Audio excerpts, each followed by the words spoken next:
All right, it's time for some White Boy Summer Q&A. I don't know how many of these we're going to do. Maybe, I'm hoping no more than two. No more than a part one and a part two, because I don't want to stretch this out too much. But I am going to answer your questions now, if I feel like it, unless there's a question that I don't feel like answering. I reserve the right to do that, but I think I will apply good faith and try to answer the vast majority of these questions that I've been fed. Okay, starting off from somebody who wrote me on my Gmail page. This person asks, "What are your thoughts on Leonard Cohen?" You know what? I think that song, that Hallelujah song, I'm not a fan.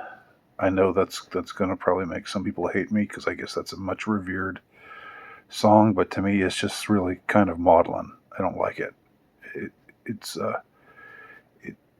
just I don't see I don't get the appeal whatsoever. I don't know that much about Leonard Cohen. I know his voice he's got an interesting voice. Interestingly, the guy that I interviewed, the author of the Vice of Kings, whose name I'm not recalling right now. He told me that he had an interview with somebody who knew Leonard Cohen and thought that he was an agent of some kind, Israeli connected. But I don't know whether that story is true or not. Don't like the Hallelujah song. Kind of like his voice. The information about him being an agent is interesting, but don't really know that much about him, except for the Hallelujah song, which is not good.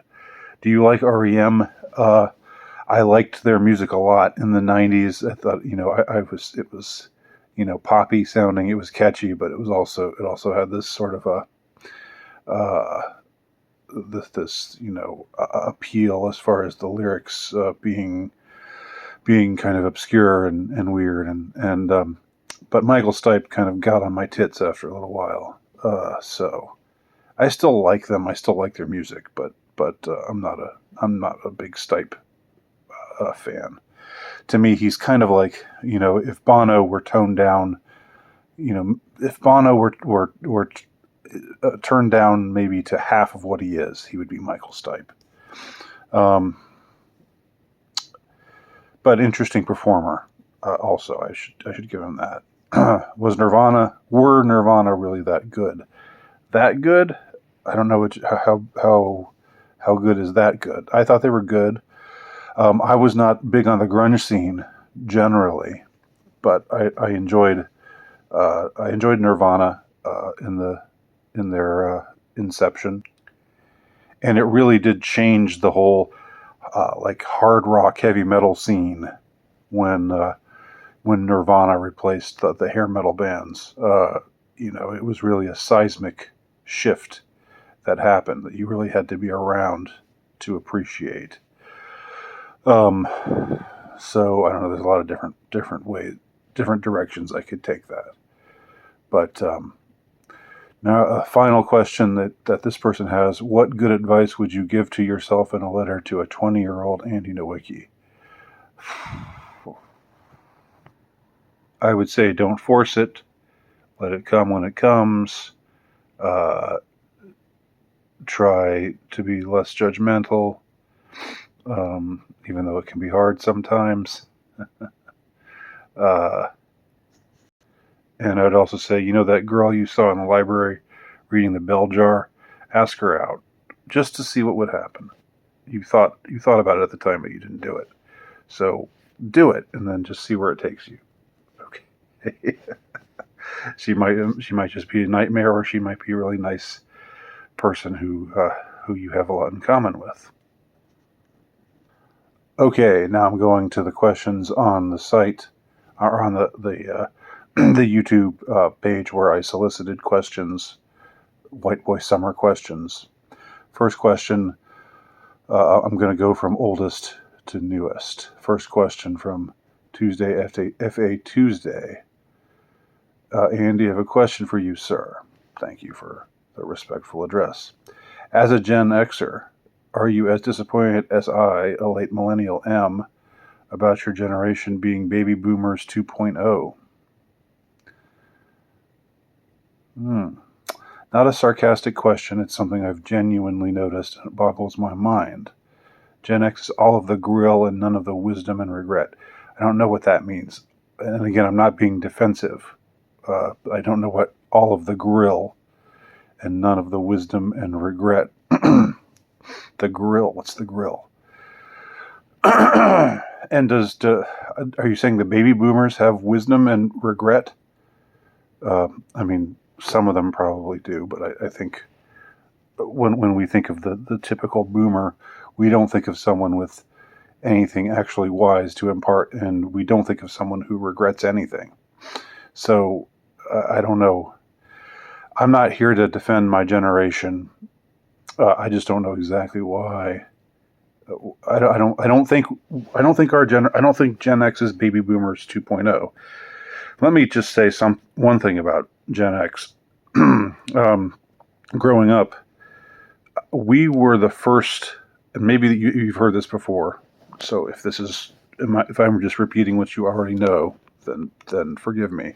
But maybe this is something new for somebody else to hear. We were really the first generation that had to deal with the breakup of the family.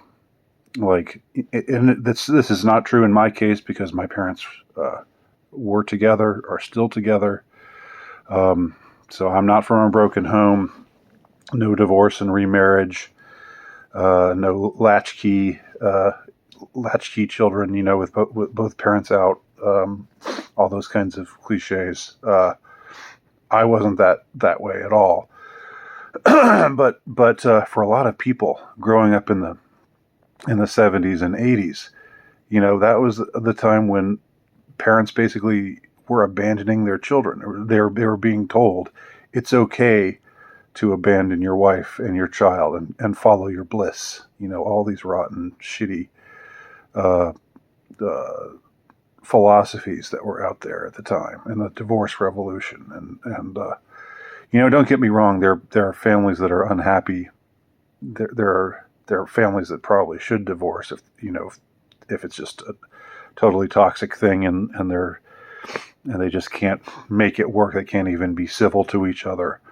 I can see situations like that. But what happened in the 70s and 80s in the landscape of the family went well beyond that and caused major damage. And Gen X was the generation that had to deal most directly with this cultural detritus. So no, I don't think it's a question of being baby boomers 2.0. It's not even a comparison. Baby boomers didn't grow up under those kinds of circumstances. Baby boomers grew up with intact families and untold wealth. I mean, the world was the United States was richer than it had ever been, and the economy was booming. A man could get a job and a factory job and raise a family of 5. His wife wouldn't have to work. Back in the 50s and into the 60s, totally different circumstances. And for it, to a large degree, the boomers went off and said, "Screw all this. We want to go be sexually promiscuous and take a lot of drugs." And not all of them, but but I'm just saying that did happen when they were in their youth, and that caused this, and I think this was socially engineered to a large degree, of course, but that caused things to change so much that by the time my generation was coming up, it was just not the same. The family was decimated. It was a bad scene in a lot of ways. Now, I had a happy childhood, And my adolescence wasn't bad. It seemed bad at the time, but looking back now, it wasn't that bad. But I'm just talking more generally here. So, I'm not defending Gen X for whatever flaws you see in us. And from your question, I'm afraid I don't quite understand what they are. Maybe you'll explain it in your reply. Okay, Jonathan Paul asks, when are you going to review my most recent book, The Years of Silence, of Great Silence, Ibidem 2022? Jonathan, I'd love to peruse it. Why don't you send it to me, or send me a PDF copy to my email, nephite17@gmail.com. Andrea says, okay, she has a list of movies. I'm sure they're interesting movies, but there's not much I can say here. So it's not really a question. But thanks for the movie recommendations. I'll look into those. Okay, Halper asks, Wes Anderson based or cringe?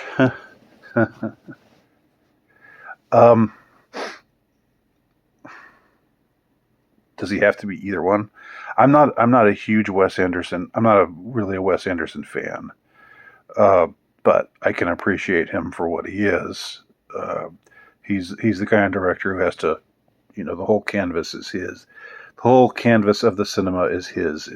He's very controlling, and every film has to be, has to have all this quirkiness and stuff. And I can see why.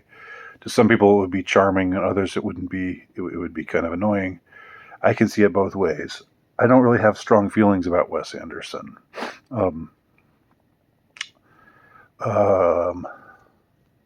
Yeah, and I don't think any movie of his stands out as being particularly better or worse. I think they're all diverting. I think he's obviously talented, and there's a, you got to give him credit for having an aesthetic and really, really going for it. But I would say I wouldn't say based. I wouldn't say cringe. Armored Ghost, who guards the Georgia Guidestones? That's a good question. Very good question. I know there's a camera set up there. So if anybody tries anything, like I saw a cartoon of someone, Pepe the Frog, riding a wrecking ball that was going to crash into the Georgia Guidestones, singing "I came in like a wrecking ball." I would love to see something happen to that edifice. But who's watching? Who's guarding it? I don't know. It's in the place is out in the middle of nowhere. It really, really is amazingly secluded. Okay. Igor/Solomon asks, what inspired the upcoming MUZE, meaning my new book, which I will talk more about, which releases tomorrow. I'm going to talk more about it tomorrow. Is it too soon for that question? What inspired it? Briefly, I think the incel question inspired it. The whole issue of pharmaceuticals, the crisis, the pharma crisis, I think to some degree inspired it, and I think the vax mandate, to a degree, also inspired it. But really, it's a hodgepodge of things. It's a bunch of things that I've been studying and looking into. From MK Ultra stuff to clones to depopulation and other things.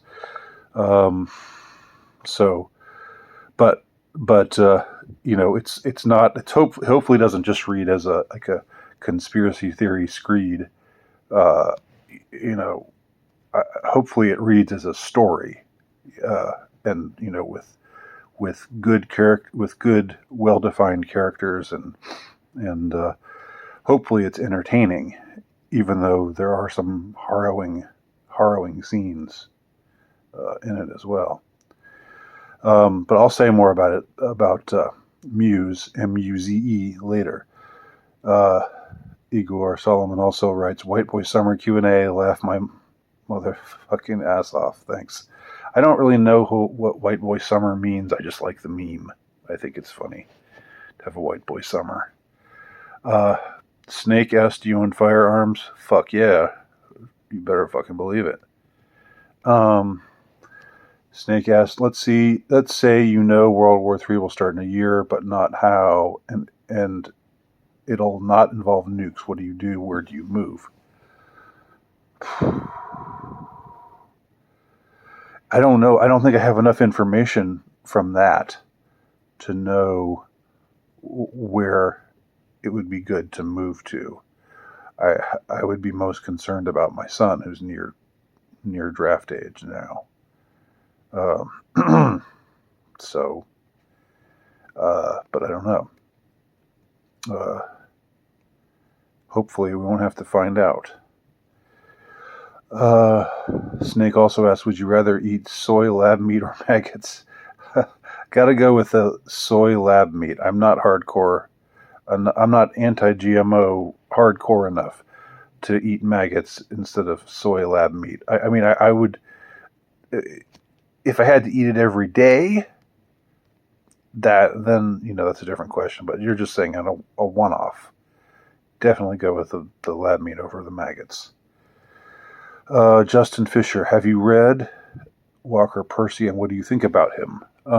I have read Walker Percy. I had a Walker Percy phase when I was in my 20s. I read what's some of his stuff? The Moviegoer, The Thanatos Syndrome. It seemed like there was something else, some other ones. It's a very mannered way of writing, somewhat contrived. I think he was definitely wanting to be kind of a quirky Catholic Southern writer, a la Flannery O'Connor. I like a lot of what he was trying to say as a social critic, but I don't know whether if I read those books again, I don't know whether they would stand the test of time, or whether I would just think this is kind of second rate. But I might be wrong. If you're reading him now and you're enjoying him, then let me know. William Hunt, why can't we grasp the essence of what the Great Reset truly is? I'm not sure what you mean by that. Why can't we grasp who is we? Does that mean all of us? Or does that... See, this question is kind of throwing me off, because the way that you phrase it, it makes it sound like you do understand what the essence of the Great Reset truly is, but that you're saying others are not grasping the essence of what the Great Reset truly is. Is that really the problem, not being able to grasp the essence of what it is, or is the problem just people not thinking about it, not believing in it, or not taking it seriously, or thinking it's just kooky conspiracy stuff? I think that may be more the problem than grasping the essence of what it truly is, because it's not that, it's horrible, it's evil, but it's not that mysterious, I don't think. All right, I'm going to stop there. This will be the end of part 1. I think I can maybe knock this out in just two episodes. We'll see. Thanks for watching. Talk to y'all soon.